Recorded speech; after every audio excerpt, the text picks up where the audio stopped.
ఆంధ్రజ్యోతి పత్రికలో ఉచితాలు ఇంకెంతకాలం అంటూ ఒక వార్త వచ్చింది వల్ల ఏంటంటే మద్రాస్ హైకోర్టు ఈ ఉచిత పథకాలు ఇంకెంతకాలం వీటిని ఈ ఉచిత పథకాలకు ఇచ్చేటువంటి డబ్బులను విద్య కోసం ఉపాధి కోసం కేటాయిస్తే బాగుంటుంది కదా అనేటువంటి అభిప్రాయం హైకోర్టు వ్యక్తం చేసింది. ఈ తీర్పును అటు కేంద్రానికి రాష్ట్ర ప్రతిపక్ష ప్రభుత్వాన్ని కూడా అందజేసింది. ఏంటంటే ఉచితాలు ఉండాలా వద్దా అనే విషయంలో ఇప్పటికే చాలా రకాలైన వాదాలు ఉన్నాయి. ఉచితాల వల్ల కొంత మంచి జరుగుతుంది, కొంత చెడు జరుగుతుంది.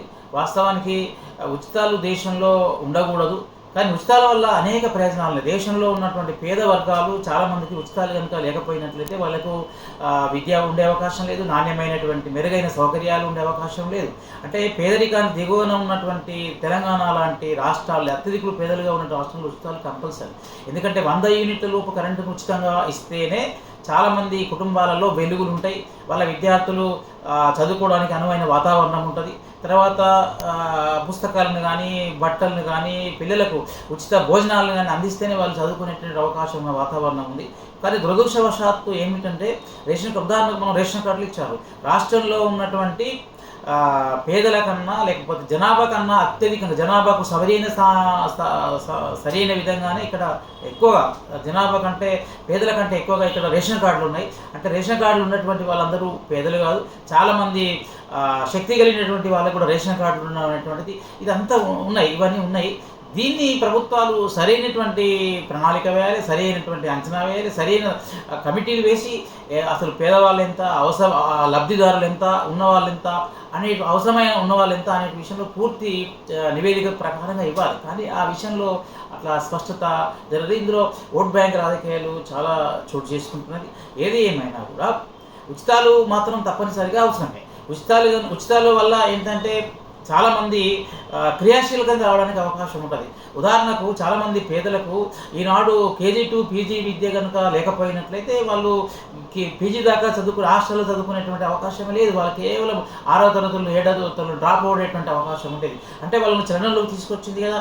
అదేవిధంగా మహిళలకు ఉచిత బస్సు ఇవ్వడం వల్ల ఇవాళ వాళ్ళు గ్రామాల నుంచి పట్టణాలకు రకరకాల ప్రాంతాలకు బస్సులు ఫ్రీగా తిరుగుతున్నారు. తిరగడం వల్ల వాళ్ళు రాష్ట్రం అంతా తిరగగలగడం వల్ల వాళ్ళకు అనేక విషయాల పట్ల వాళ్ళకు అవగాహన కలుగుతున్నది. వాళ్ళు ఇదివరకు ఇంటికే పరిమితం అయ్యేటువంటి వాళ్ళు, ఇంటికే పరిమితం అవుతున్నటువంటి వాళ్ళకు చాలా చైతన్యం వస్తున్నది, వాళ్ళు మాట్లాడగలుగుతున్నారు. చాలా రాజకీయాలు కూడా వాళ్ళు చాలా విషయాలు నేర్చుకుంటున్నారు. అంటే చలనంలోకి తీసుకొస్తుంది. ఏమైనా ఉచితాలు అనేటువంటి కేవలం పేదలకే ఉన్నాయా, మరి వేరే వాళ్ళకు లేవా అంటే చాలామంది కూడా ఉచితాలు కనబడతాయి. చూడండి, ఇప్పుడు మనం చాలా సంస్థలు ఉచితాలు ఇస్తాయి. తిరుపతిలోకి వెళ్ళినట్లయితే ఉచిత భోజనం పెడతారనమాట. హరే రామ ఫౌండేషన్ వాళ్ళు చాలామందికి ఉచిత భోజనాలు పెడతారు. అక్కడక్కడ హైదరాబాద్ లాంటి సిటీలో ఉచిత భోజనాలు పెట్టడం అంటే ఉచితాలు అవసరం అని చారిటబుల్స్ కూడా గుర్తిస్తున్నాయి. అంటే ఇవ్వాలి, అక్కడక్కడ వాళ్ళ సౌకర్యాల కోసం, అక్కడక్కడ పేదల కోసం ఇట్లాంటి పథకాలు తప్పకుండా అవసరమే. కానీ వీటిలో ఉన్నటువంటి దోషాలను లేకపోతే లబ్ధి అవసరం లేనటువంటి వాళ్ళకి ఎవరైతే ఈ ఉచితాలు పొందుతున్నారో అటువంటి వాళ్ళని గుర్తించి తొలగించాల్సిన అవసరము ఇది ప్రభుత్వాల మీద ఉంది, అధికారుల మీద ఉన్నది. కాబట్టి ఉచితాలు ఇంకా వీళ్ళకే కాదు, చూడండి, ఒక్క పరిశ్రమలు పెట్టే వాళ్ళకు ఇంటర్నేషనల్గా వస్తున్నటువంటి పరిశ్రమలను మొత్తం దేశంలో పెట్టుబడిదారులకు ఎర్రతివాసులు పిలిచి ఆహ్వానిస్తున్నారు. భూములను కేవలము ₹1 ఎకరా భూమి కూడా ఇస్తున్న సందర్భాలు మనం చూస్తున్నాము.